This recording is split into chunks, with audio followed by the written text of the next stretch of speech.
সুধা ঠাম্মির সব কথা মেনে নিয়ে বলে, ঠাম্মি আমি আপনাকে কথা দিচ্ছি 1 ঘন্টার মধ্যেই আমি গজাননের হারিয়ে যাওয়া গয়না আপনাকে ফিরিয়ে দেব।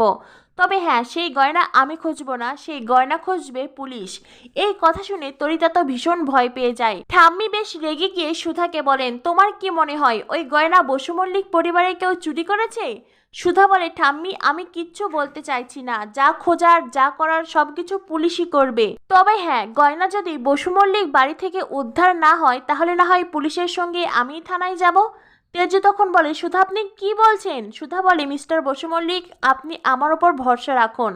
ঠাম্মি বলেন, বেশ, তোমাকে তবে 1 ঘন্টাই সময় দিলাম। এই বলে ঠাম্মি ওখান থেকে চলে যায়। এদিকে দেখা যায় তেজ, সুধা, ঝিনুক, সমুদ্র সকলেই বসু মল্লিক বাড়ির সামনে দাঁড়িয়ে আছে। তেজ এসে সুধাকে বলে, আমি তো কিছুতেই বুঝতে পারছি না নিজেদের বাড়ির সামনে আপনি এরকম চোরের মতন দাঁড়িয়ে আছেন কেন? সুধা তখন ঝিনুককে বলে, ঝিনুক তোর জামাইবাবুকে বলে দে আমরা কিন্তু ওনাকে এখানে ডাকিনি, উনি নিজে এখানে এসেছেন, উনি চাইলেই এক্ষুনি ফ্যাক্টরিতে যেতে পারেন।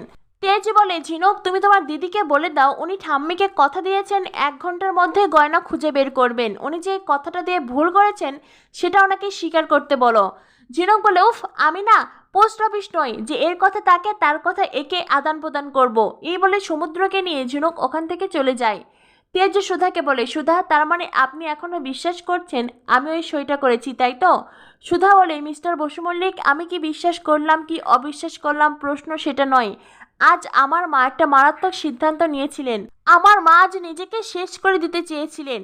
আপনি কেন বুঝতে পারছেন না? আমরা মধ্যবিত্ত পরিবার, আমাদের কাছে নিজেদের মান সম্মান, নিজেদের আত্মসম্মানটাই আগে। তাই মিস্টার বসু মল্লিক যে করেই হোক আমি আপনার 30 লক্ষ টাকা আপনাকে ফিরিয়ে দেব, আর আপনাকে সেই টাকাটা নিতেই হবে। তেজ বলে, তার মানে আপনি আমাকে অবিশ্বাস করেন?